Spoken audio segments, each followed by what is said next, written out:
Okay, hello. Good morning. Thank you for listening to us with some technical issue. We will talk about Yocto Cooker, which is a small project that we started 1 year ago. It's free software to help building. To help using Yocto as a build system and to simplify the setup of Yocto. I'm Christophe Blaess, and I work as embedded Linux engineer at Logilin. And Patrick? I'm basically the same as Christophe. I have a little bit more kernel experience, but in fact we are working on the same stuff. So we work together on this project for a customer of ours. Okay. So. Ça prend un peu de temps. Bouge pas. Ça prend un peu de temps avant qu'il change la slide. C'est pas entrée qu'il faut faire. Flèche. Alors, il y a des gens qui disent que les slides ne se rafraîchissent pas. J'ai vu passer ça. Entrée. Voilà. Okay. So, in this talk, we will present Yocto Cooker. So, at first, we will explain what is Yocto Cooker and what you can do with it. Then we will show a small video about using Yocto to do a build. A demonstration. And we will show also some technical details about the options that Cooker can understand. Okay, we start. Okay, so Yocto Cooker is a meta-buildtool for system based on the Yocto project.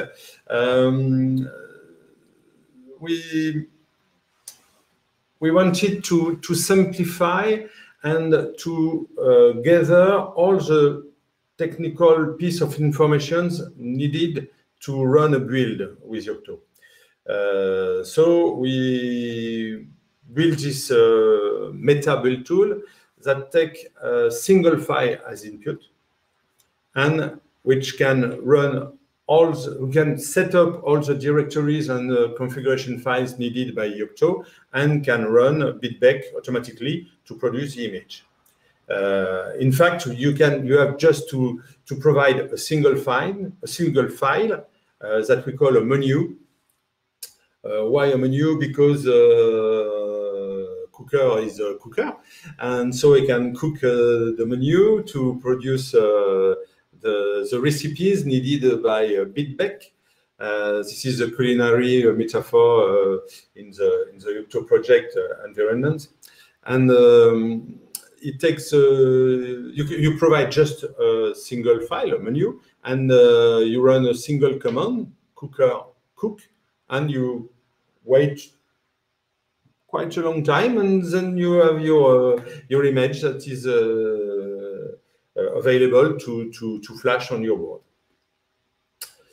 An important point also is that you can run one or more builds in a single command line.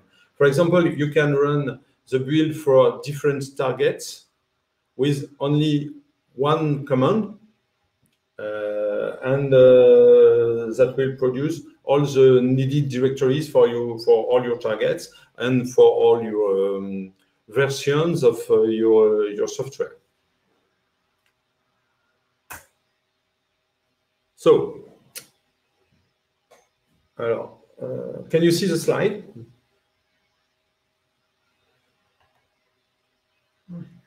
Je vais revenir en arrière.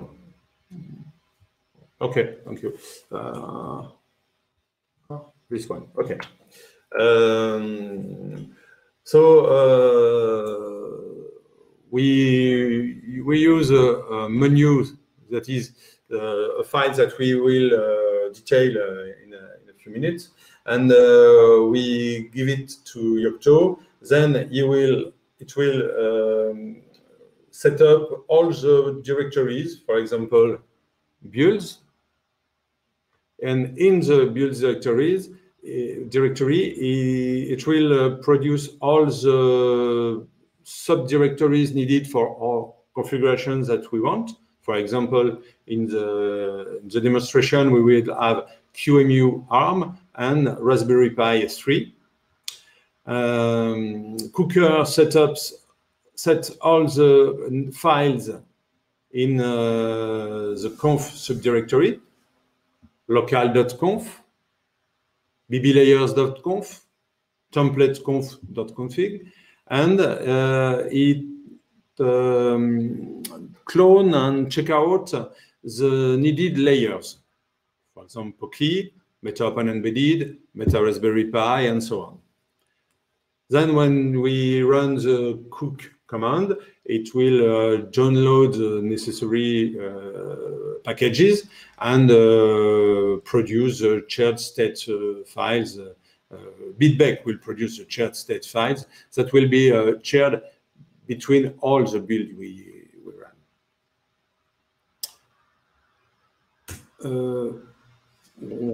Vidéo d'abord ou... Non, la vidéo c'est après. Okay. Well, for example, this is a small summary of a menu. A menu file is a JSON file that is that use two parts. The first part, it's the build independent configuration. For example, you can indicate where to download the layer you want, the URL needed to download the layer you want to use in your project. You can set also what layers are needed. For example, you can have some layers needed for some build. For example, Meta Raspberry Pi will be used only by build Raspberry Pi 3 and not by build QEMU ARM. So you can set the global needed layers for key, meta, open embedded, and so on. And in the second part of the menu, you can detail all the builds that are provided.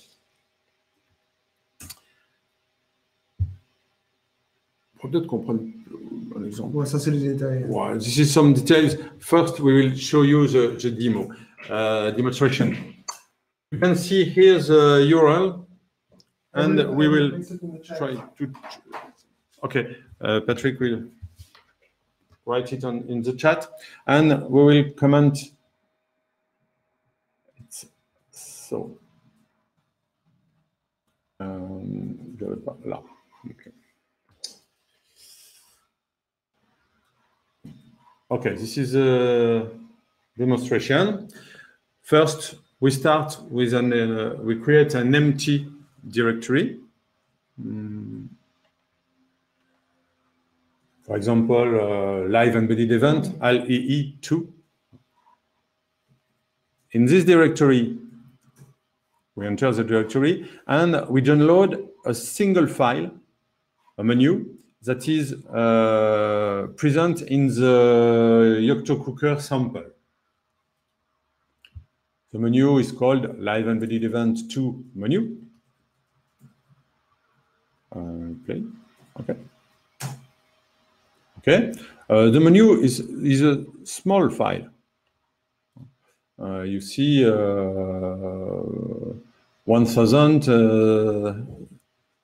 1,300 bytes. And the content of the menu is here. So the first section we will detail this after. The first section that describes how to download the needed repository, needed layers, sources.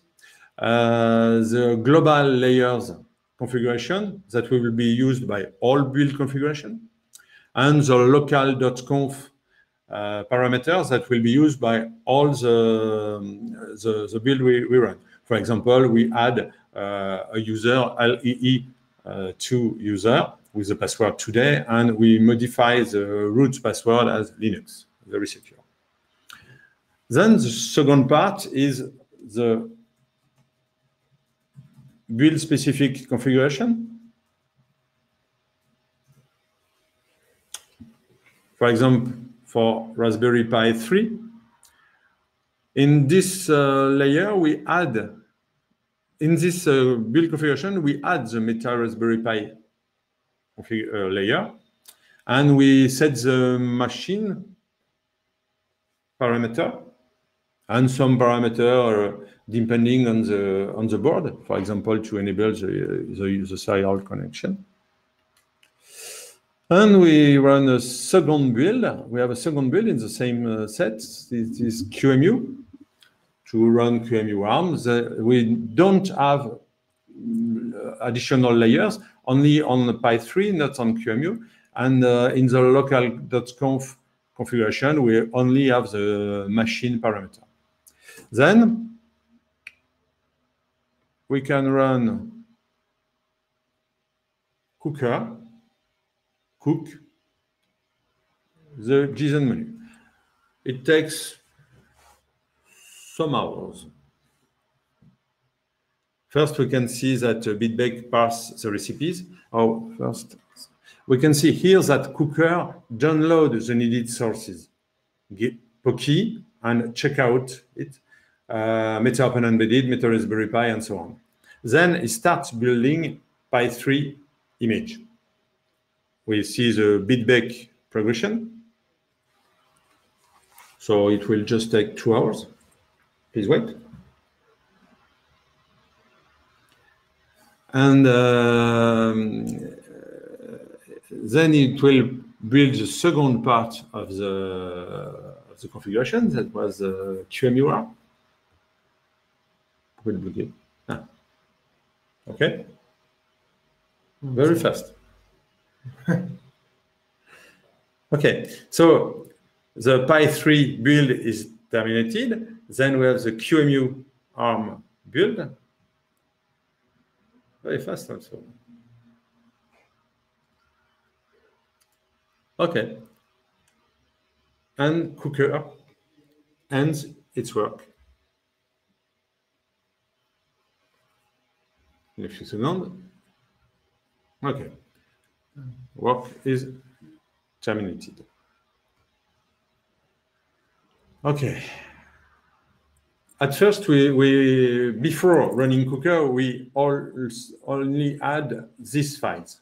Now we have the builds directory and download layers that contains the layers and shared state cache used by BitBake. And in the builds directory, we have two build configuration, one for Pi 3 and one for QEMU ARM. The build configuration for Pi 3 contains the bblayers.conf, local.conf, and so on. And ça marche? Ah, bah oui. In the bblayers.conf, we can see that we have all the layers needed, for example, Meta Raspberry Pi. And in the local.conf, we have a very concise local.conf. We have only, this file is automatically created. We have only the needed directories and parameters.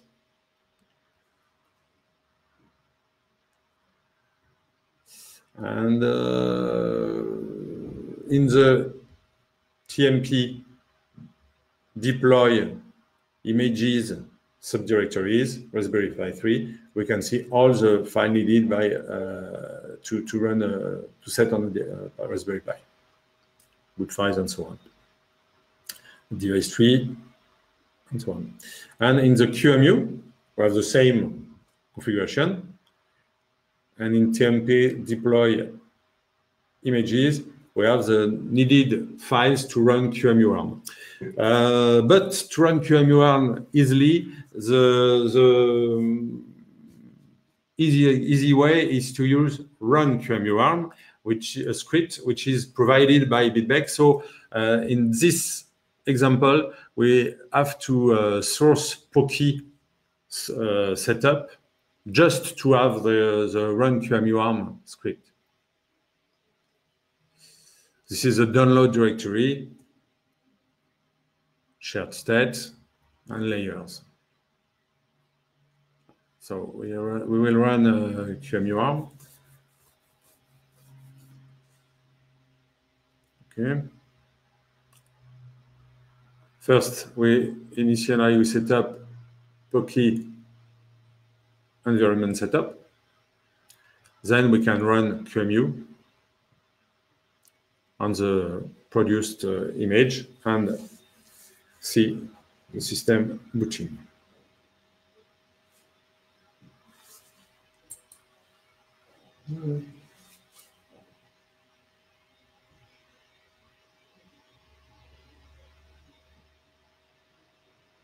Okay, well, on a QEMU system.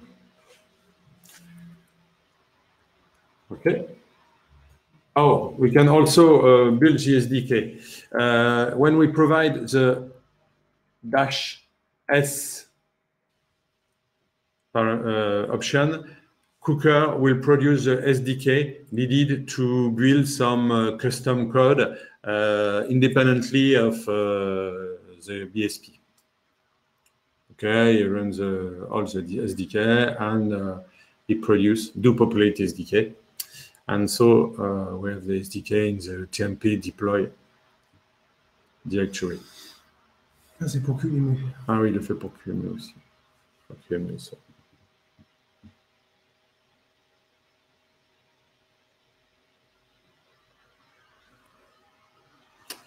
Okay.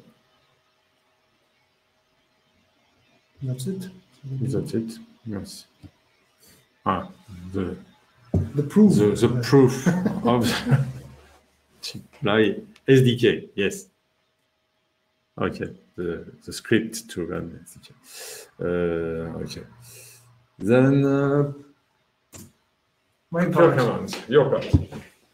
So what we did not say in the beginning.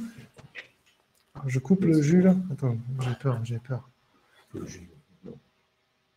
Ça recommence quoi. It's tellement beau. It was so great. The demonstration wanted to restart. Usually demonstrations don't work. So what we did not say is Cooker is written in Python, and it's one script which has I think 500 lines. Not the best style, but it worked. But not the worst either. So what we did is what actually do. So Cooker is inspired a little bit by Git. From the way you use it. So you have the command Cooker, and then you have subcommands, which itself have arguments. So you have some, we have, let's say, I think 8 commands. And Cooker cook actually is a compound of commands which you can do Cooker cook in single steps. And those single steps actually will help you help me at least in my day-to-day work when I just want to rebuild quickly the one build, or when I want to inspect a little bit my current build here, what we see over far. So what is possible and what are the inherited settings? So we do not talk about inheritance, but we will talk afterwards, I think, or if there's questions. So basically what Cooker cook is doing, it's doing init, update, generate, and build. So which means you have actually the commands init, update, generate, and build. So here we will detail what are the subcommands in actually doing. And the key, one key point is that you create a directory, an empty directory, where you do Cooker init menu file. And this is like a kind of git init. This creates a link to the menu file you gave, and then Cooker doesn't need anymore the menu you specified to do the commands. So it's like this is now your Cooker dir. So what this means, you can be in any subdirectory of Cooker, and you can call the Cooker command, and it will do ... until it finds the menu. So you do one-time cooker init with the menu, and your directory is spoiled to be used with cooker. Of course, you can do other things, but voilà. So then cooker update is checkouting the sources. If you rerun cooker update, we have seen it in the demos. Those who took really who really looked closely saw that when Christophe was building, when we were building in the demos the SDKs, it was doing an update, and there was another update on some branch, so it was doing a git fetch, and there was an update upstream. So cooker update updates all the sources you specified in the menu. It does depending on how you configured your sources, it does the merge, or it does the update, or it does not do anything on the local checkout. Generate builds all the build files. This is useful for debugging, or before starting a build, to make sure you generate all the config files and you check manually, do I really specify everything necessary or not? And then cooker build actually runs the build, or to cooker build -s will build the SDK. And it calls bitbake and sources the open embedded init build environment. So it does what we do all manually, it does automatically. It's not a lot of work, it's 2 lines. There's cooker show, which is there to inspect your cooker dir. You can list all the builds, you can list the local conf entries of a build, you can show what you can do with the builds in the menu. You can say inherit information from parent builds. So with the -t, you can see what's the hierarchical tree of the builds. And with B, you can see /B, you can see what is the command necessary to enter the build to run bitbake manually. This is what I do often. So I do cooker show RPE3, and it will show you, independently of where you are on the cooker tree, it will show you, it gives you a line you can copy paste, and you will end up in the build here to run bitbake in the correct environment setup.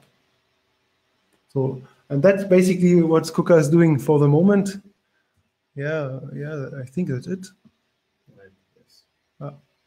What's going on? What's going on? Yes. So those are the commands we are using. In fact, I use cooker daily, and I already use cooker cook. Always use cooker cook, and sometimes cooker show. But in fact, I think I always use cooker cook. Because it's very simple and easy to run. This works because you are using often sources which are fixed. Yes. So the problem is if you can specify sources which have a branch, and then cooker will update always to the branch, but most likely this is not what you want to do, a release. Yes. But if you have specified a tag or a revision you want to have your sources fixed to, you can always use cooker cook, and it will do exactly. It will not clean anything, it will rebuild, so you lose no time in doing cooker cook actually. So, yes. Okay. If you have some question, we are looking at the chat.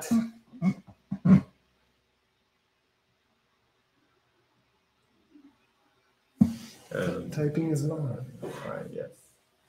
And we are unable to see how many people are on the chat, so if there's nobody left. Oh yes, no. Then we are not seeing who is there and who is listening. So maybe it's an empty room. And no, I think there are no questions because the desert. presentation is so clear.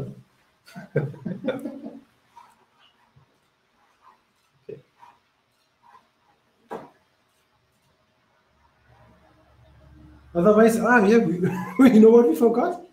We forgot the URL of cooker on the GitHub. Oh yes. Oh, yes. Yes, it's independent from Yocto Project. The URL, did you? Yes. Okay. Thank you, Caroline. Okay, this is a URL for GitHub.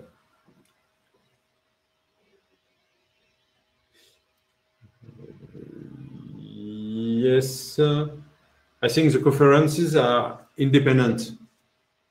The other conference may have started from 10 minutes, and well, late.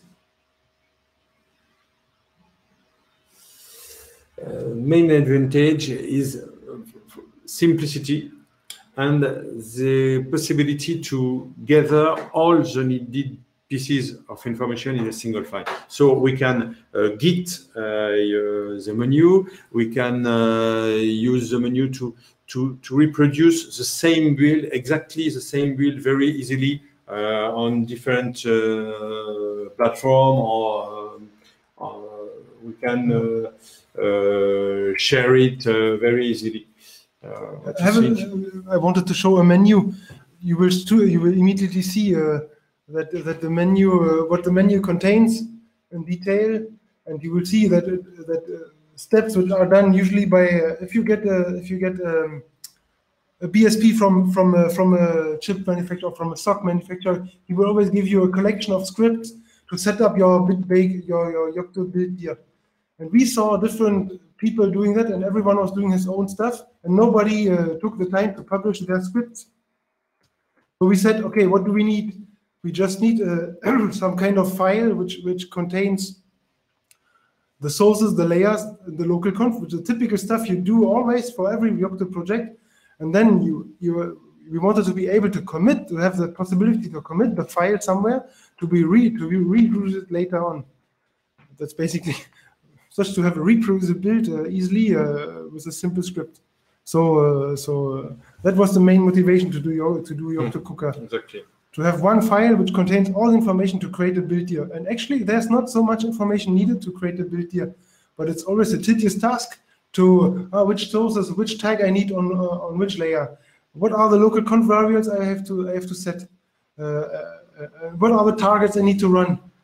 So these three questions are the questions I have every time, and now they are stored in a file which is in addition usable by a script to do this automatically. So it's a win-win-win-win situation, win source powered by 4.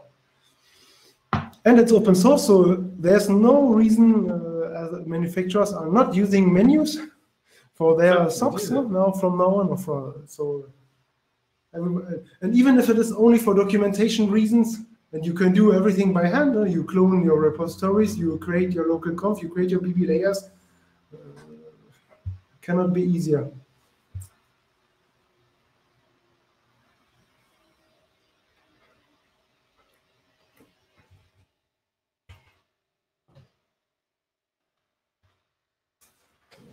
Okay. Any other question?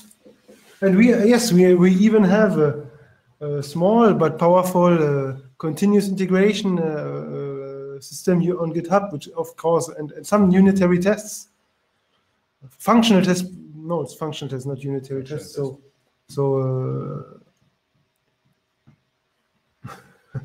now they know. Now they know. or at least they have no excuse anymore to not know.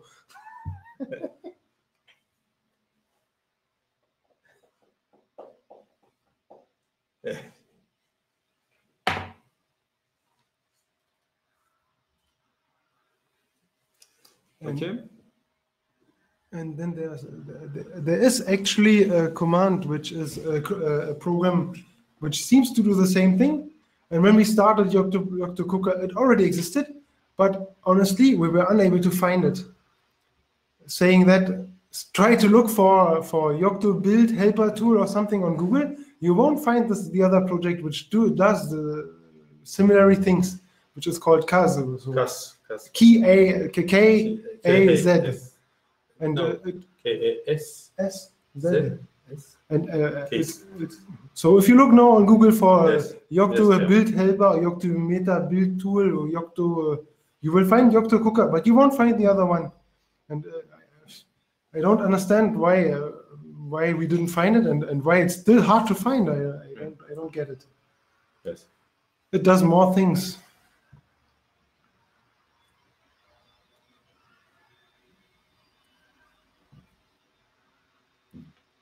No, we did not. We are too shy, or too busy.